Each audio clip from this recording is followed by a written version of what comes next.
Stories train your ears to listen naturally, help you remember words faster, and make speaking easier without stress. You'll also practice real shadowing, pronunciation, and focus listening with me through 7 powerful stories.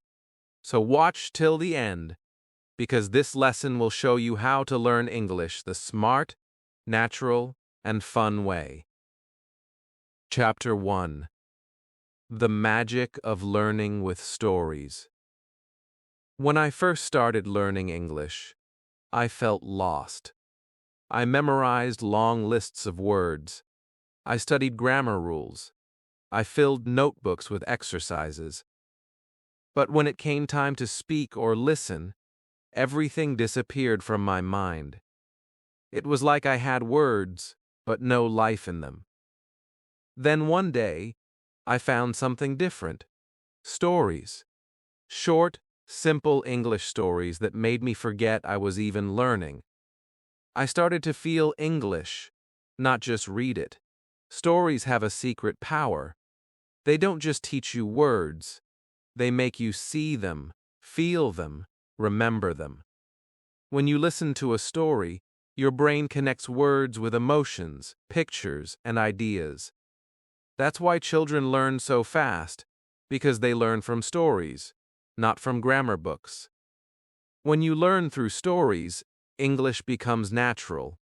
You don't force it, you live it. Every story is a small world. There are characters, feelings, and lessons. When you hear the words again and again in context, your brain starts building connections. Suddenly, you understand without translating. You start speaking with flow because you've heard the rhythm of real sentences. The best part?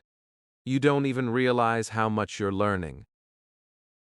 When I tell my students to use short stories, I ask them to do 3 simple things. Listen carefully, repeat the sentences aloud, and imagine the meaning. It doesn't matter if you make mistakes. It doesn't matter if you forget a few words. What matters is that you stay connected to the story. That's how real learning happens, with focus, curiosity, and feeling.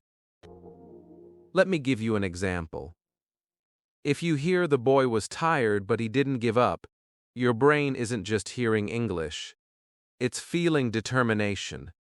If you say it again aloud, he didn't give up. You are teaching your mouth, your voice, and your confidence to work together.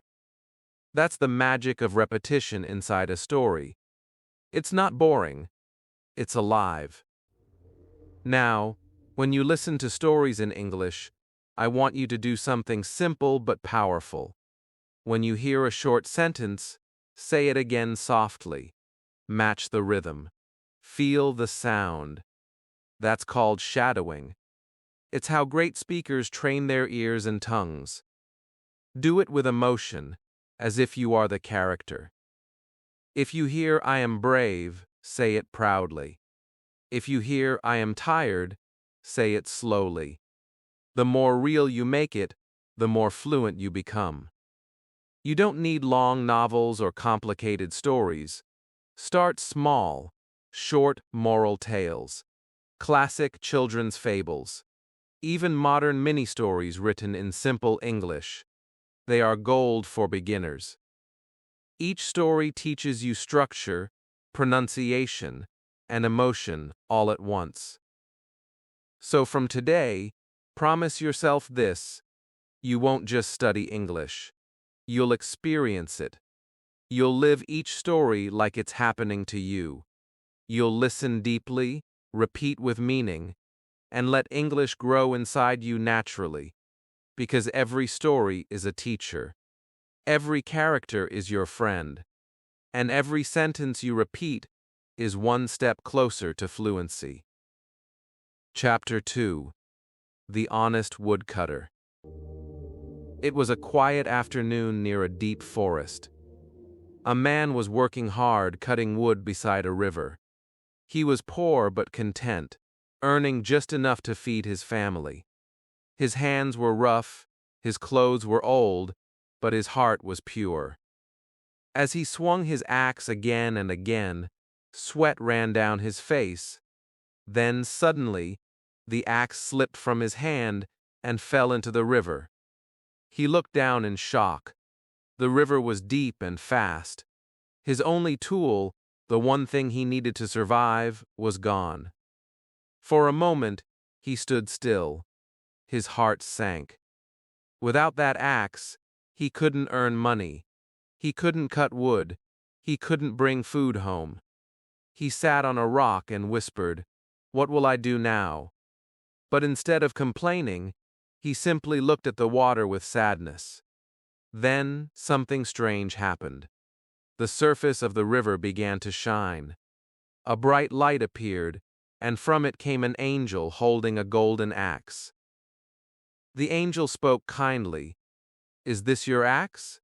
The man shook his head and said, "No, that is not mine. My axe was old and made of iron." The angel disappeared again and returned with a shining silver axe. "Is this one yours?" The man smiled sadly. "No, this is not mine either. Mine was just a simple one." The angel looked at him for a moment and smiled. She went back into the water and came up again, this time holding the man's old iron axe.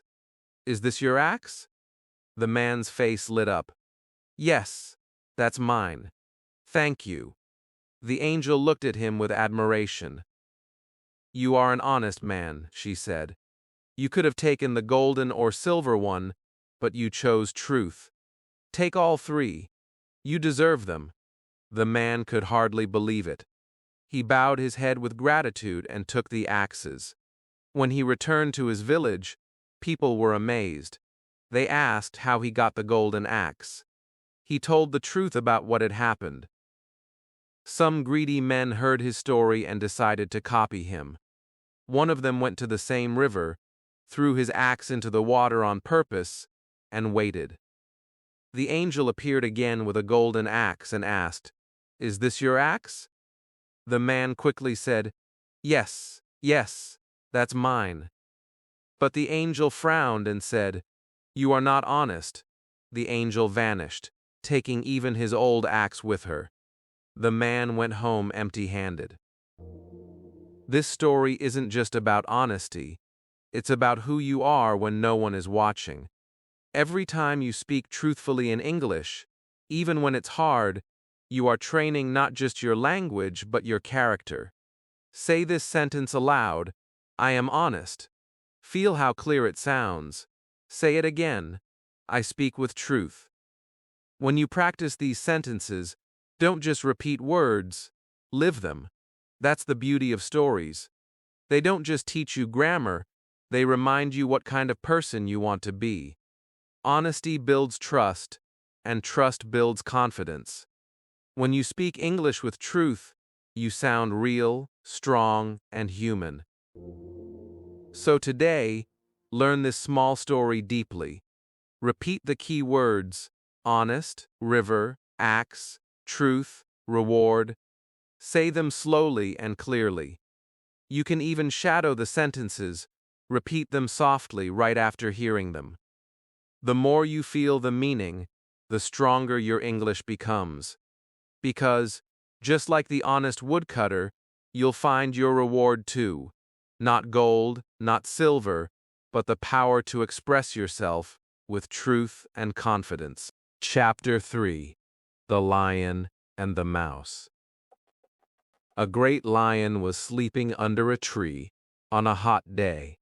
His golden mane shone in the sunlight, and the forest was calm around him. Suddenly, a tiny mouse came running across the grass. It didn't see where it was going and ran straight onto the lion's paw. The lion woke up with a loud roar. The little mouse froze. Its small heart was beating fast.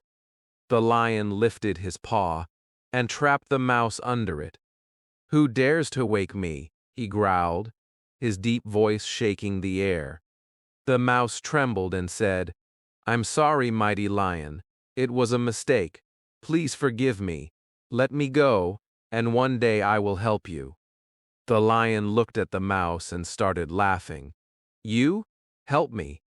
You are too small to help a lion. The mouse looked up and said softly, Maybe one day, I can. The lion stared for a moment. His anger melted into amusement. He lifted his paw and let the mouse run away. Days passed. The forest was full of life again. Birds sang, monkeys played, and the lion walked proudly as king of the jungle. But one afternoon, while chasing a deer, the lion got caught in a hunter's net. The ropes were strong, and he couldn't break free. He roared and roared, shaking the trees, but no one came. Hours passed, and his strength began to fade. Just then, he heard a small voice nearby. Don't worry, my friend, I will help you. It was the same mouse. The mouse climbed onto the net and began biting the ropes one by one. Its teeth worked fast, cutting through the knots. The lion stayed still, watching in silence.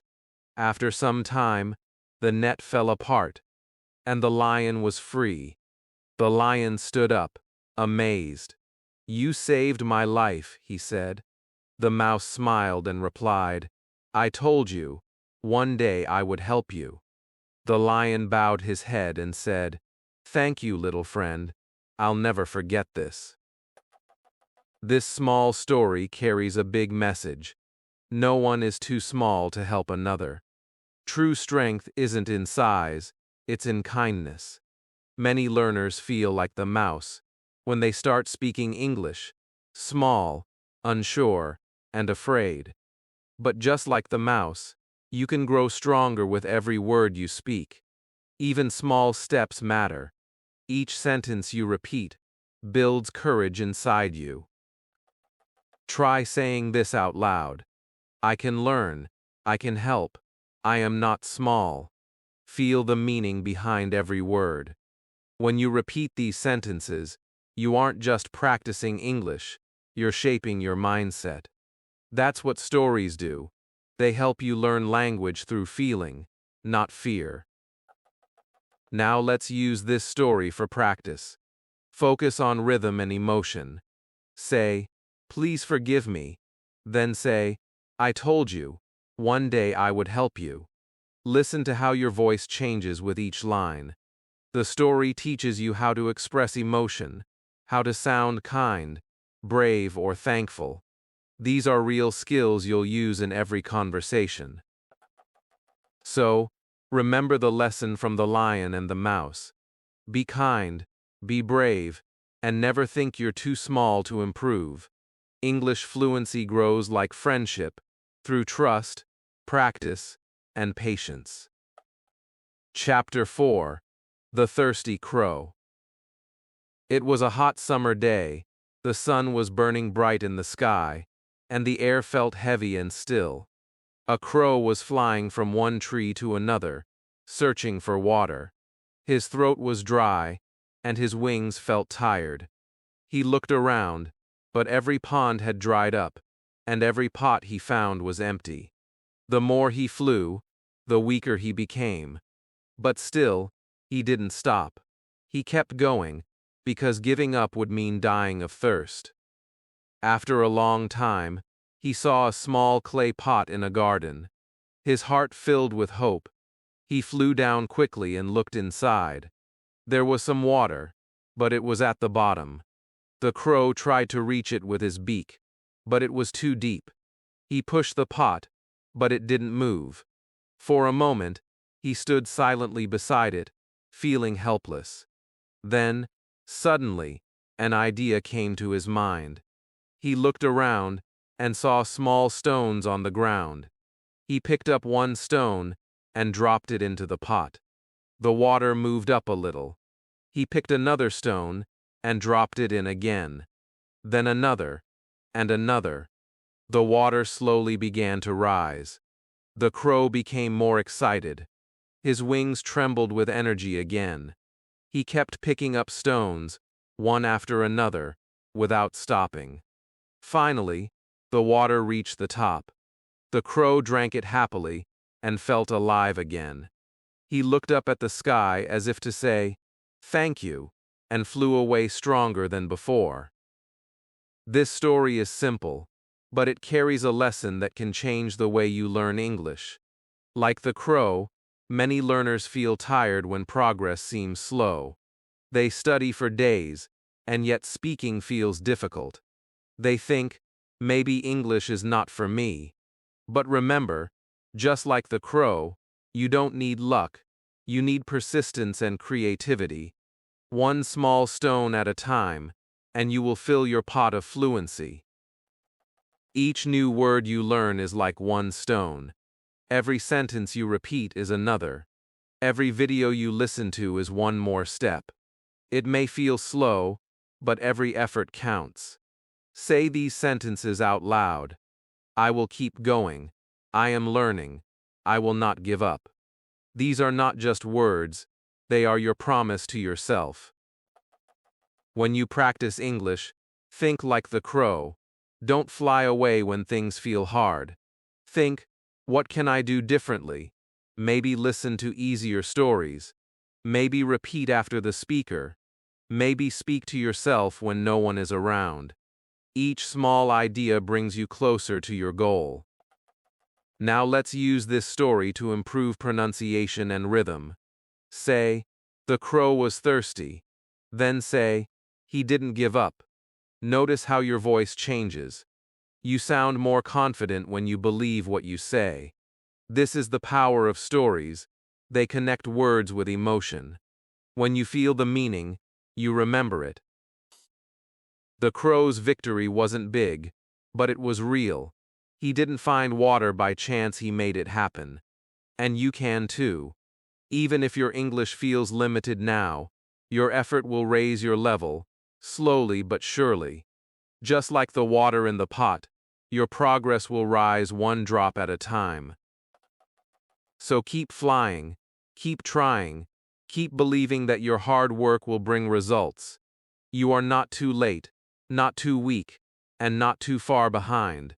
You are learning, and that is enough.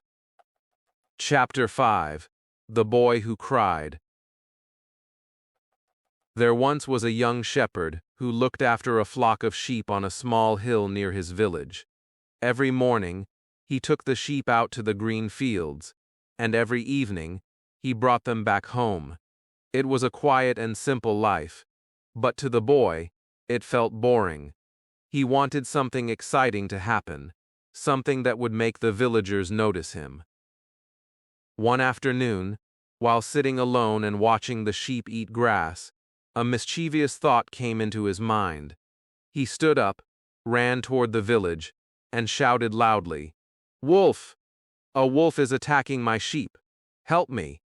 The villagers dropped what they were doing and ran up the hill with sticks and tools to save the flock. But when they arrived, there was no wolf. The boy laughed and said, "I was only joking, Allah." The villagers were not pleased. They shook their heads and went back home, warning him not to play with such serious things. The next day, the boy felt the same boredom again.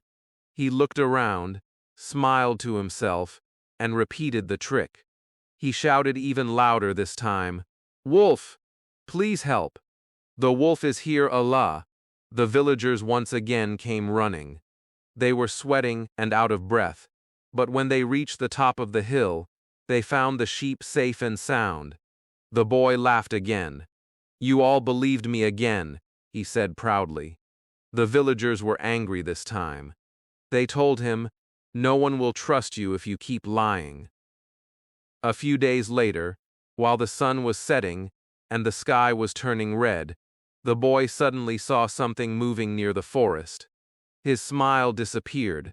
A large gray wolf came out quietly, its eyes glowing in the fading light. The sheep began to panic and run in all directions. The boy shouted at the top of his voice, "Wolf, please help me. This time it's real. Wolf, Allah." But the villagers didn't believe him anymore. They thought he was joking again, so no one came. The wolf attacked the sheep, and the boy could do nothing to stop it. When the villagers finally came to check, They saw what had happened. The boy was sitting on the ground, crying. An old man put his hand on the boy's shoulder and said, "Remember, no one believes a liar, even when he speaks the truth." The boy nodded slowly, realizing the pain that lies can bring. This story teaches one of the most important lessons for life and for learning English. Honesty builds trust, and trust builds connection. When you practice speaking English, don't try to sound perfect or pretend to know everything.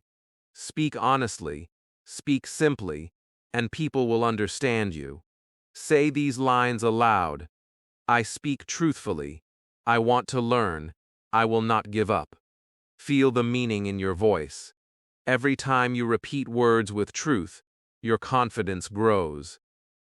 Now, take this story as a practice. Use it to train your pronunciation and feeling. Say, "Help! The wolf is coming, Allah." Then, say softly, "No one believed him." Notice how your tone changes between fear and sadness. That change in tone is what makes your English sound alive. The boy lost the trust of others because he used his words without honesty. But you can use your words to build trust, to share truth, and to inspire others. Let your English always carry your real voice, not a fake one. Truth makes language beautiful. Chapter 6. The Golden Egg.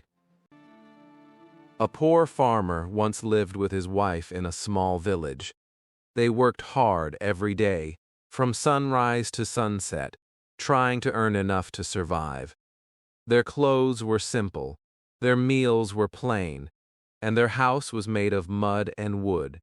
Yet, they were honest people who never took what wasn't theirs. One morning, as the farmer went to feed his goose, he noticed something shining in the nest. He picked it up and was amazed. It was an egg, but not an ordinary one. It was made of pure gold. His hands trembled as he held it. He called his wife, and both stood staring at it in disbelief.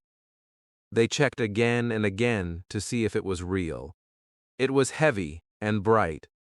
The farmer said softly, "Our goose laid this. Can you believe it?" His wife smiled with joy. "We are rich," she said. They took the egg to the market, sold it, and earned a large sum of money. That night they thanked the goose again and again. The next morning, something incredible happened again. There was another golden egg in the nest. The farmer's heart filled with happiness. Every day after that, the goose laid one golden egg. Slowly, their life began to change. They bought better clothes, repaired their home, and had food on the table every night. The neighbors were surprised at their sudden fortune. Some even became jealous, whispering among themselves, wondering how the poor couple had become rich so quickly. But with time, greed started growing in the farmer's heart. He began to think, why wait for one egg every day? If the goose can give golden eggs, then surely there are many more inside her. His wife tried to calm him, saying, "Be patient. The goose has changed our life already." But he couldn't stop thinking about the gold inside. One day, he made a decision. He took a knife, and with shaking hands, he killed the goose. When he cut it open, his face turned pale. There was nothing inside. No gold, no eggs, just silence. He stood still, realizing his terrible mistake. His wife cried, "You have killed our luck. You have destroyed our future." The farmer dropped to his knees, full of regret. They had lost everything because they couldn't wait. The days passed, and soon they were poor again. The house became quiet, and the once happy couple returned to the hard life they once had. This story gives a simple but powerful message. Good things take time. Many learners want quick results. They want to speak fluently after 1 week, or sound perfect after 1 month. But just like the goose, progress grows slowly, one golden word at a time, one golden sentence each day. You cannot rush learning. Patience gives you real fluency. And say these sentences out loud. I will learn step by step. I am patient. My progress is real. Feel the meaning of each word. Every time you repeat a sentence, it's like receiving another golden egg. The more you practice with calmness and belief, the more your English will shine. So remember this lesson. Don't rush. Don't compare. Your growth is already happening quietly, word by word. Like the farmer, you have a goose inside you, your mind, your focus, your effort. Take care of it. Feed it daily with practice, and it will reward you with confidence and fluency. Chapter 7. The Secret of Stories.